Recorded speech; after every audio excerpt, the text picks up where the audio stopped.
Dans cette vidéo, je vais te raconter une anecdote que j'ai vécue en entreprise qui a changé ma vision des choses sur le fait de s'ouvrir à d'autres manières de faire. Je me rends compte qu'on a souvent tendance à croire que notre méthode est la bonne, qu'elle fonctionne pour nous et qu'on comprend comment on fonctionne et que c'est très bien comment on fait.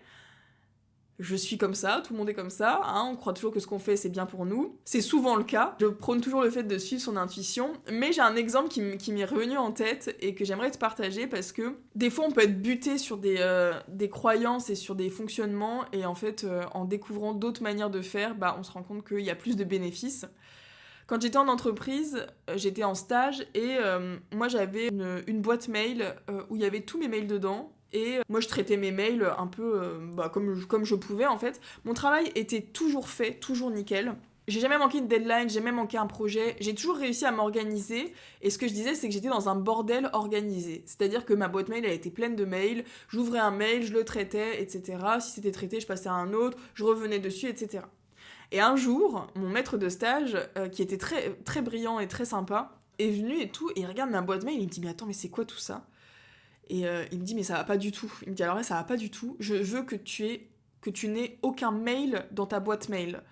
Je veux qu'à la fin de la journée, tu aies 0 mail dans ta boîte mail, ou que t'en aies au maximum 5. » Et moi, je lui explique, je dis « Non, mais tu sais, moi, j'y arrive bien comme ça, c'est ma manière de voir les choses, etc. » Et il m'a forcé, il m'a dit « Non, c'est hors de question, tu changes d'organisation, tu te crées des dossiers, tu ranges tes mails. » En gros, la méthode, c'est...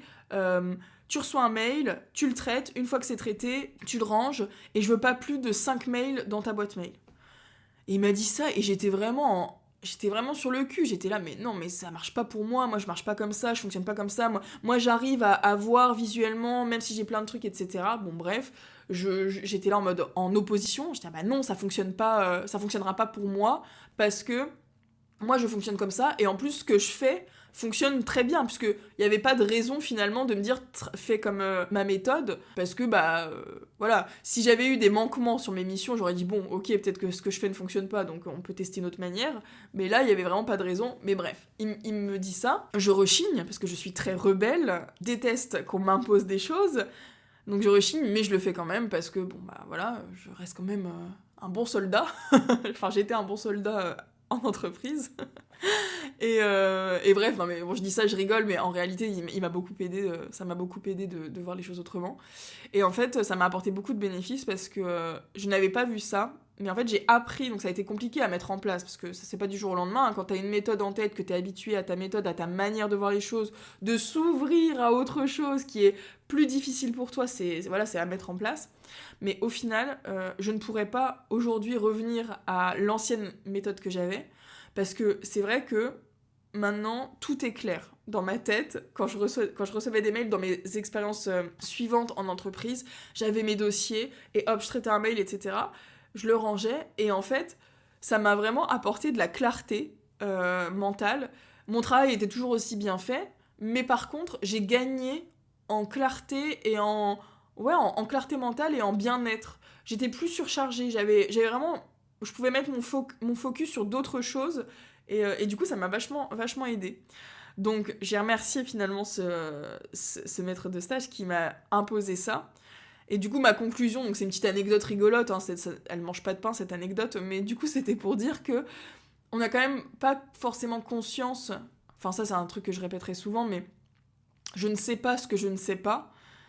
Et on a souvent l'impression que ce qu'on fait, ça nous correspond, c'est bien, mais en fait, quand tu t'ouvres à d'autres manières de faire et que t'expérimentes d'autres manières de faire, il y a des choses que tu peux prendre dans d'autres situations qui peuvent t'aider et qui t'apportent en fait des bénéfices. Il y a des effets papillons et des répercussions à tester d'autres choses. Donc c'est un peu ce que je prône, c'est de tester des choses qui fonctionnent pour toi, mais de toujours remettre en question et de toujours tester d'autres choses pour voir s'il n'y a pas encore mieux, encore plus de bien-être, encore plus d'amélioration pour toi dans certains contextes. Et voilà, je voulais te raconter cette petite anecdote. Je la trouve rigolote, une belle métaphore sur notre manière de voir les choses et de s'ouvrir à d'autres choses. C'est toujours intéressant, je trouve. Moi, je prône le fait de kiffer, d'expérimenter, et j'espère que ça t'aura motivé à le faire. Voilà. Je te dis à très vite dans une prochaine vidéo.